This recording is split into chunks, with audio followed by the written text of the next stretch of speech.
My husband and I have started making an occasion out of folding laundry together. I mean, it has to be done, so we might as well use it as a time to catch up and talk. And you know what?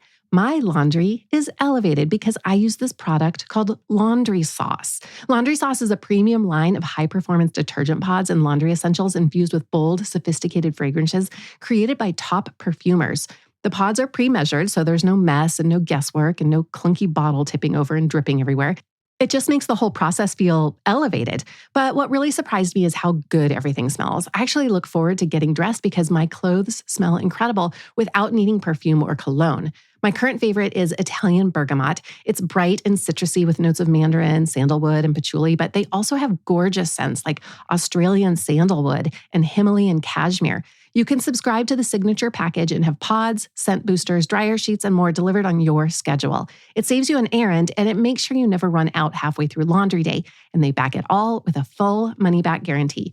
For a limited time only, our listeners get 20% off your entire order when you use code Dr. Wendy at laundrysauce.com. That's 20% off at laundrysauce.com with promo code DRWENDY. After you check out, they'll ask where you heard about them, so don't forget to drop our name. Trust us, your laundry's never smelled this good. This episode is brought to you by State Farm. You know those friends who support your preference for podcasts over music on road trips? That's the energy State Farm brings to insurance. With over 19,000 local agents, they help you find the coverage that fits your needs, so you can spend less time worrying about insurance and more time enjoying the ride. Download the State Farm app or go online at statefarm.com. Like a good neighbor, State Farm is there. Today's topic is one that all of us struggle with. Screens, phones, tablets, televisions, they are in every part of our lives. And if you're like most people that I talk to, you want to know, is this okay? So for this episode, I really dug in. I wanted to understand what's actually happening in our brains and our bodies when we interact with something as unnatural as these glowing screens. This is not something humans evolved for, and I'm going to give you the punchline right up front. Okay, here's what I found out. It's not great for us as adults, but the effects are really more profound on kids. Like, you need to let go of your guilt about your own bad habits because watching TV, it's not that bad for you. But it's disturbing because our adult brains, they're pretty set. I mean, think about how hard it is to learn a new skill as an adult, like a new language or whatever. It's slow and it's hard, and it takes a lot to change us as adults. So yes, technology does affect us and it pulls our attention away. It can change our habits. But it's not fundamentally reshaping who we are, but that's not true for kids. Kids are different. When a child is young, every experience they have is shaping them. And I don't just mean shaping their ideas or their personality. It literally changes their brain chemistry and their wiring, the way their brain learns and focuses and connects and responds in this world. So I'm going to deep dive into this, what technology is doing, why it's so hard for us to resist it, and more importantly, what we're losing. And then we can talk about what to do about it in real life without throwing every device out the window. I'm Dr. Wendy Hunter, and I'm the pediatrician next door. I'm that doctor friend you call for practical advice about your kid's health. I mix the science of medicine with the reality of parenting. I've got maybe the most unlikely of guests today to help me figure out what we're missing when we spend so much time connected to our technology. He's a stand-up comedian. You're going to hear my conversation with Jeff Wozer because he's got this great backstory that explains how he went from being a stand-up comic to an advocate and keynote speaker about technology in our lives and finding digital balance. Jeff was touring as a stand-up, as they do, and he tells me there's actually a lot of downtime when you're on the road. So he occupied himself by taking on extra gigs. He was writing humor articles for outdoor magazines and scripts for all kinds of things. Unfortunately, he was very successful at this. And at one point, he was spending up to 60 hours a week online doing his work.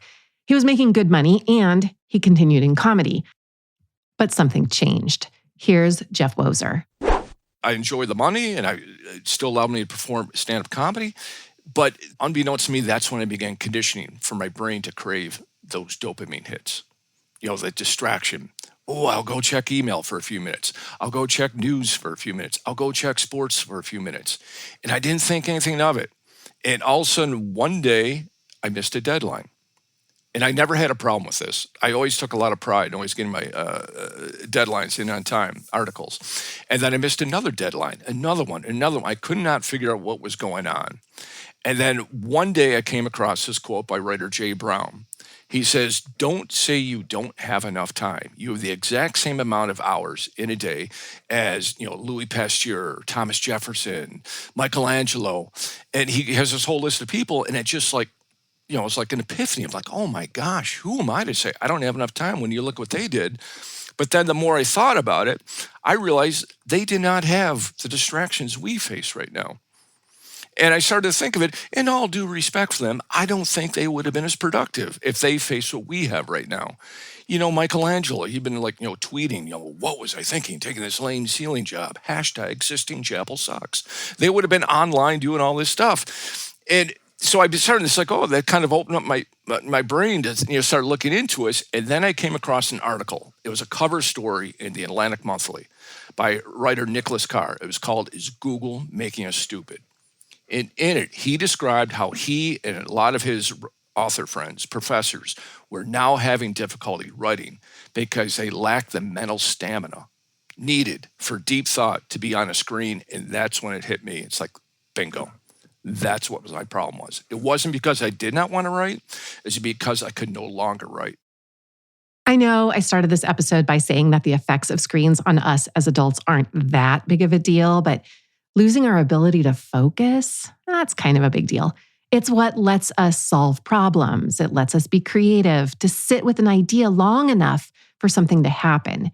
And what Jeff just described, that feeling of your attention getting pulled, your mind jumping from one thing to another, that's something I know you recognize. But here's the hopeful part.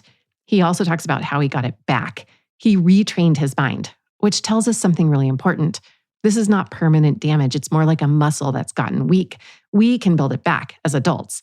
Mental stamina is just like physical stamina. It's your ability to stay with something even when it's a little bit hard or boring. And modern devices, they are not designed to build our mental stamina. They're designed to give you the next thing before you even have to ask for it. So what happens is we lose our tolerance for feeling uncomfortable. And that's where focus and creativity actually live. Jeff learned this firsthand, that creativity doesn't happen when your brain is always entertained. So that's in adults. What about in kids? We're going to get to that. There's this really interesting exercise I love that teachers sometimes do with kids. They bring in a sealed box and they tell the class inside the box is something interesting. You need to figure out what it is. The kids ask questions, they make guesses, they get curious, they think they've got the right answer. And then here's the twist.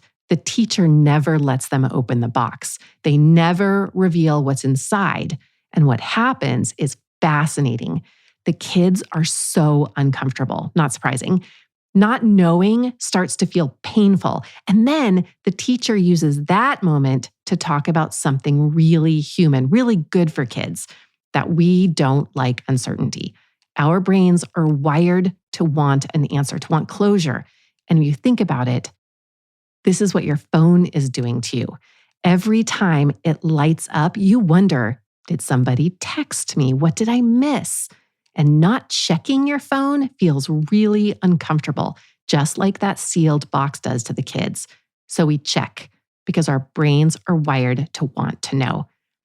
The problem is when we constantly relieve our discomfort, we never build the ability to tolerate it. And that ability to sit with not knowing, to stay focused and to resist the pull, that's the skill our kids need to learn if they're going to be able to think deeply, be creative, and solve problems when they grow up. And there are research studies that show our performance is worse just by having a phone near us. Just what you're talking about with the phone.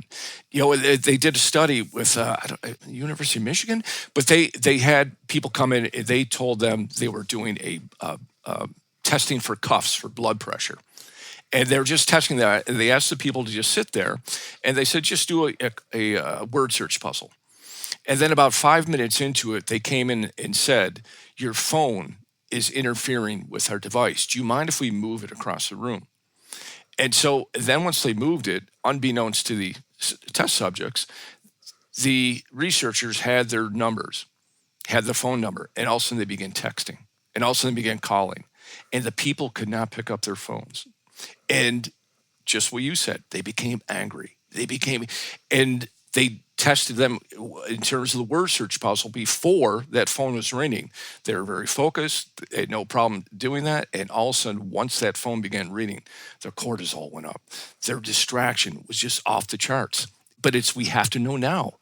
And that's what's just totally corrupting our days, our focus. You know, I love to think about the physiology of what's going on. That's kind of my thing. So here's what's happening in your brain when you're always interrupted or always interrupting your own self. Your brain is designed for sustained attention. That's what we're supposed to be good at. It likes to pick one thing and stay there long enough to understand it, to solve it, or create something from it. But that's not how we're living anymore. Instead, you start an email, check a text, go back to the email, then you see a notification, you pick up your phone, and you forget what you were doing. And every time that happens, your brain has to do a whole series of steps. You don't even know this is happening. Your brain has to pause what you were doing, hold the information in your working memory, that's part of your brain, shift to something new, and then rebuild the entire context when you come back. This is hard. This uses neurotransmitters and stuff. That rebuilding step is where things fall apart. Your brain doesn't just snap back into place. It has to remember, where was I? What was I thinking? What was I about to do? And that does take effort. There's even a term for this. It's called attention residue. Part of your brain stays stuck on the last thing you were doing while you're trying to do the next thing. So you're never really in either place. And we can measure this. In lab studies, when people are interrupted, it takes them longer to finish tasks. Their error rates go up, sometimes even doubling in some studies, and the person reports feeling more stressed and more frustrated. We see this in medicine. Interruptions increase the rate of mistakes, and that's why we have an area in the place where nurses draw up medications and vaccines that's marked off with tape on the floor, and it literally says distraction-free zone, because we know when nurses are distracted by me walking up behind them and talking, they make mistakes. We know this undoubtedly from studies that when people are interrupted, they make mistakes. So think about this. How many times a day does the average person check their phone? Because every one of these is an interruption. How many times a day?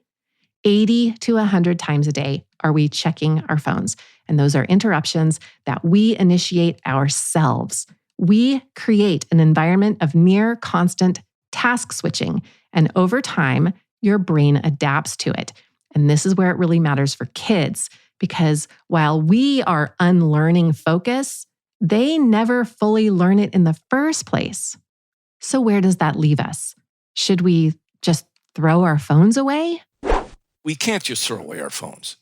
I mean, that's ridiculous, because we need them to survive in today's digitally dominated world. I mean, you can't even order a meal at a restaurant now without your phone. It's crazy.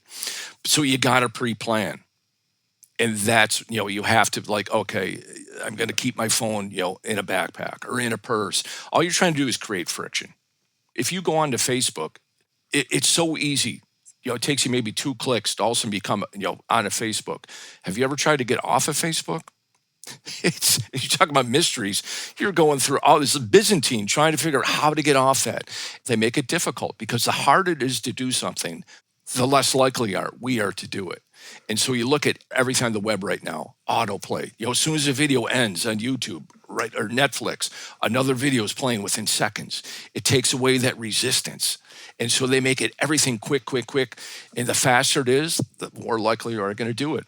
I mean, they talk about Amazon. If it takes a second longer for a product to download on Amazon, they estimate they would lose $1.6 billion annually, just because people might jump to a different site. So it's just crazy. So tech knows, make everything quick. And to fight that, we've got to add some friction, because just to give us that split second, you might have your phone in the room with you. You might have to get up to grab it, But that friction of taking a few seconds might make you pause, ask, is this a want or is this a need? So that's what I'm talking about. We just got to add that little resistance. With awareness, we have options. And so one, I'll never have my phone at my desk because they talk about every day we have a limited amount of cognitive resources. It's almost like a muscle. So if you have, like, say, your phone in front of you, and even though you don't pick that up, it is draining our cognitive resources because the temptation itself is always there. You know, it's almost like putting your favorite food, like putting it, if you love donuts, you put a donut on your desk at 9 a.m, you tell yourself you can't eat that till 5 o'clock. That's torturous. I mean, that's just like, oh my God, sweat's pouring down your forehead. I can't eat this. And that's how the phone is. Even though we're not picking it up, it's a distraction. So, I mean, it's crazy. I mean, the studies they have on that, there's a Kaspersky lab out of a cybersecurity firm out of Germany. They did a study. They put people in 4 different scenarios: at a desk with a phone in front of them, at a desk with a phone in a drawer, at a desk with a phone across the room, and then at a desk with a phone in a different room. And then they were given a lesson, and then they were tested how well they retained the information. The farther away the phone, the higher the retention. There was a 26% difference between having a phone out of the room and the phone in front of a person. Process that for a minute. Next, we talk about the social implications and my tips for reclaiming your focus.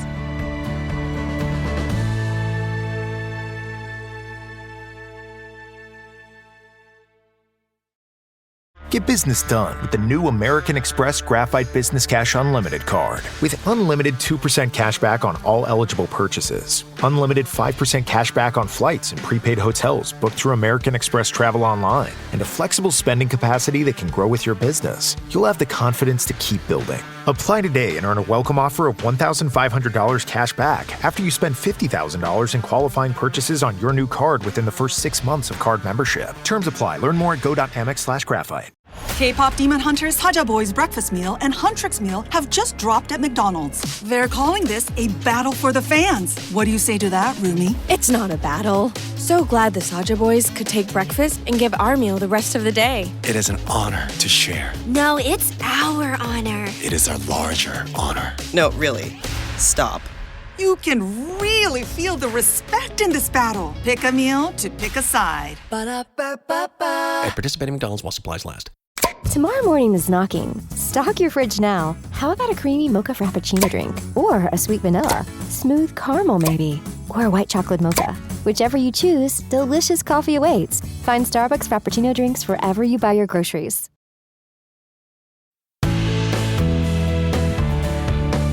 Before the break, we were talking about how just having your phone nearby, not even using it, is enough to distract your brain and affect your performance. When your phone is just sitting there on your desk, in your backpack, even in your pocket, part of your brain is still tracking it. It's holding a little bit of attention in reserve. It's almost like thinking, like, don't forget, something might happen there. We also see this in studies with teenagers in classrooms. Students who have their phones on them, even if they're not using them, do worse on tests compared to students whose phones are not in reach. But it doesn't stop at performance, because what Jeff shared next takes this one step further. The presence of a phone can also affect our feelings. I mean, there's one at the University of Essex in London where they had strangers just come in and sit like in a coffee shop for 10 minutes. They don't know each other, just introduce themselves, and then they'd move away. Half of the participants, unbeknownst to them, the researchers put a phone at the table next to them. It didn't belong to anyone. Just generically, this phone would be within their eyesight. And then they tested everyone after about, the warmth of the conversation. Did they find that person trustworthy? Did they like them? It was just night and day between the people who spoke, had the conversation without a phone in view, to the people who have the phone in view. And they did a study where they had people purposely trying to be sarcastic. And then they asked the college, can you tell in that text if that person says, they could not pick that up.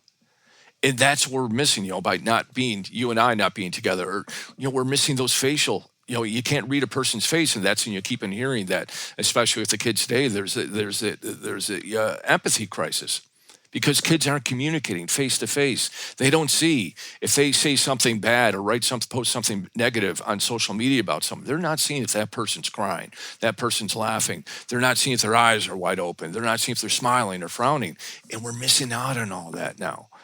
Talking with college admission people, they said it's just absolutely mind-bending how these kids come in and they have no soft skills. They shaking hands, looking eye to eye with the people they're speaking with don't exist right now. And that's what's frightening. He's right. Learning how to read a room, how to recover from something awkward, that's where growth happens. Which brings me to something that sounds a little counterintuitive. Those uncomfortable, inconvenient experiences, they are not a problem to fix. I know every app and new service is designed to make everything we do easy and convenient, but inconvenience, that's exactly what builds confident, capable kids. Inconvenience. Stuff that we wouldn't even consider is considered, I'm reading stuff for smart homes. And the one that was describing it, it's like, you'll be able to, with a voice command, be able to control your lights. So you don't have to get up manually to turn that light off. It's giving you, upgrading your life, saving you the time. I don't know about you, Wendy, but I've never sat there and think, oh my gosh, I got to walk 3 feet to turn that light on. The hell with that. I've never heard anyone at their deathbed talk about, oh, I wish I wouldn't have spent so much time in my life turning lights off. And so I just don't get these inconveniences. The stuff they're doing now. I mean, it's because, think of when we were kids, I listen to my dad, oh, when I was your age, we had to walk 4 miles at school. Now is that what kids are going to say? Oh, when I was your age, I had to walk 4 feet to turn that light off. Do you believe that? When I talk about inconvenience, we're not challenging ourselves anymore. And that's when life's exciting. We get outside of our comfort zones. That's when we come alive. And that's when life is exciting. I mean, I know it's a weird mystery that we feel most comfortable when we have certainty, when we know we're in our comfort zones, but we feel so kick-ass alive when we're getting outside of that, challenging ourselves. And that's when life gets magical, and we're not doing that. You know this. When kids try something and it doesn't go well and they stick with it and they finally figure it out, the feeling they have, that is real joy. Our brains are wired to feel more satisfaction when effort is involved, when there's a little struggle at first and then success. Okay, I told you Jeff is funny. He has the best analogy you could share with your kids about how stupid we look when we're so attached to our devices.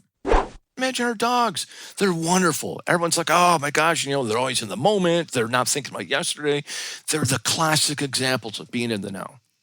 But then I ask them, imagine if our dogs were as obsessed with phones as we are. Think how different life would be. Every time we come home, they would never greet us at the door. They'd be too busy, texting that beagle down the street and writing stuff like BOL, bark out loud, or LMTO, laugh my tail off. Every time you take them for a walk, they would always be stopping, taking selfies of themselves every 10 minutes, trying to become, flea collar influencers. Or, they'd never have any energy, to chase a ball because they've been up all night binge watching videos on YouTube, how to discover how to work doorknobs. And so when you start bringing this into people's mind, and we're like, oh my gosh, we'd be so disappointed. We'd be looking at our dogs like, what are you guys doing? You're wasting your dog lives. You've got so much energy and you're just on the screen all day. Yet we do the same thing and we never call ourselves out. It's time to call ourselves out. Have you audited your online time? Which parts bring you joy? FaceTiming your parents with your kids, spending time on Instagram? Which are the good parts? And which are the ones that are draining you? Do you even know how much time you're spending, like texting? Your phone can tell you. The statistics are just off the charts. It's just, we now average, it's gone up 5 hours and 16 minutes per day in our phones. Over 1 year, that's 80 days. That's like forfeiting all of summer, except for like 1 week. And that's just insane. We're doing that. But the biggest one for me is, it's so easy to say, we're spending this much time, but it's just about experiences. I guess it even ties in with inconvenience. There's an experience famine going on. Because you think of an experience, they give us character, they give us life, they give us perspective, they give us tears, and the best of all, they give us humanity through a shared experience.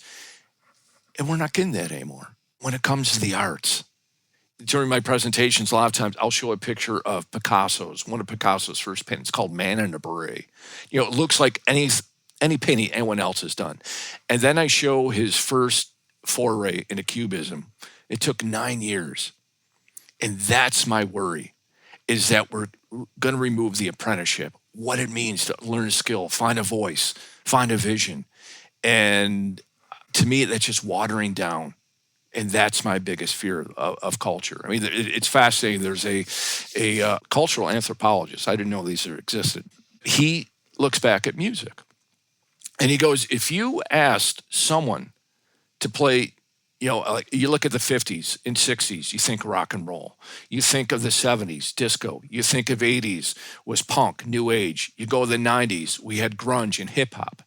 He goes, if you ask someone to play a song, music that would reflect like the 50s or the 70s, they would know what genre of music plays. He goes, if you ask a musician to do that for the last 10 years, nothing. And they're just worried about I know AI is just kind of new, but it's watering down the culture because AI is not giving us anything new. It's just giving us all stuff from the past. When we rely on technology to do thinking for us, we stop making something new. And that means we lose something called the happy accident. Some of the best ideas in history did not come from perfect planning. They came from messing around and then finding something better.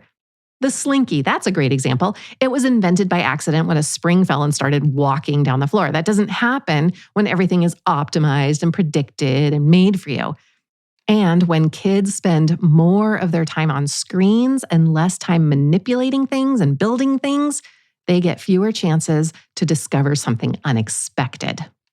So I took all of this, the research, the science, the conversations like the one you just heard, and I asked myself a simple question. What can I do about this in my own life? And actually, these are the things that I already do, but I made a list for you. These are the 8 things I do to protect my focus and to maintain my humanity. First, I protect uninterrupted time like it is a resource. When I'm driving, I don't do anything else. No phone calls. I don't listen to podcasts or music. I just drive. I let my mind wander and I start having ideas, thoughts that I don't have time to think about during the rest of my day. And that space, when your brain is just allowed to be, that's where creativity lives. So I protect uninterrupted time like it's a resource. Number 2, I don't trust myself to multitask. I used to think that multitasking was a superpower, and it's not. That's what the research shows. It makes me feel anxious and busy, and I don't actually get more done. So now I actually say it out loud. In a lighthearted way, I tell people I'm not a multitasker. I can't even follow a recipe if my husband is talking to me while I'm cooking. And I do this at work too. If I'm looking in a child's ears and a parent asks me a question, I'll say, "Can you ask me that again in just a second?" And honestly, this is working out great for me. Number 3, I use voice or in-person conversations for anything emotional because text takes away your tone, and that changes how we interpret meanings. There's research that shows the exact same message is rated as more thoughtful and empathetic if you hear it as a voice recording compared to reading it as a text. So if something matters, I never text it. Number 4, I am intentional about not always being available because it's not just our attachment to our phones that's the problem. It's the expectation that we feel like we can be reached at any time. There's workplace research showing that people who feel pressure to respond after hours have higher stress and a harder time disconnecting from work, even when they're not working. Your nervous system does not fully rest if it thinks that it might be interrupted. So put those phones away. You do not always need to be available. Number 5, I treat sleep like it's a non-negotiable thing. I have a bedtime. I stick to it. It's between 10 and 11 p.m., and it's not optional. We know our bodies release melatonin like clockwork, and we sleep great when we respect that rhythm. Yes, screens do interfere with that. We know that. So the goal is to put your phone down about an hour before bed. But here's a twist that most people don't know. As we get older, our eyes filter blue light better. So adults are affected way less than kids by blue light. But not true for kids. Their healthy eyeballs let in all the digital light. So that means this matters even more for them. Number 6, I pay attention to how I use social media, not just how much, how I use it. Because passive scrolling affects your brain differently than active engagement. Research shows that when we're scrolling, just watching and consuming, we have more anxiety and lower well-being. But if we're interacting, commenting, connecting, it's way less harmful. So it's not about the time, it's about how you're using it. So pay attention. Number 7, I train my attention like a workout. When I go for a walk, I force myself to notice small details, the color of a flower, the shape of a leaf, the way the light hits something, because attention is something you can make stronger. There are studies on expert bird watchers that show changes in their brain. They have a better ability to notice detail even as they get older. Their focus is better just because they're a bird watcher. They train their focus. What you practice, your brain gets good at, even focus. And there's even research showing that mindfulness practices like meditation or just chilling out can improve things at a cellular level. It actually increases the enzymes that are linked to protecting the ends of your chromosomes. And for you nerds out there, I'm talking about telomerase. Number 8, I prioritize real-world experiences over digital ones, especially for kids. Our brains respond differently when we live something versus when we watch it. Real-life interactions create stronger emotional responses, better connection, better memories. So the takeaway here is simple. Watching life is not the same as living it. This is not about getting rid of screens. It's just about being more aware of what they're replacing in our lives and making sure we protect experiences that matter. I want to say a huge thank you to Jeff Wozer for such a thoughtful and eye-opening conversation. He's also funny. You can find more about his work and how to connect with him in my show notes. If this episode made you think about your own habits or your family's, send this to a friend who's figuring this out too. We're all navigating this together. For more from the Pediatrician Next Door, find me on the web at pediatriciannextdoorpodcast.com. If you've got a question about the weird things kids do, send an email to hello@pediatriciannextdoorpodcast.com for a chance to hear your voice on the show. I'm Dr. Wendy Hunter, and I'm the Pediatrician Next Door. This show is produced by Red Rock Music. Make sure to subscribe and leave a review wherever it is you're listening. I'll be back next time with more.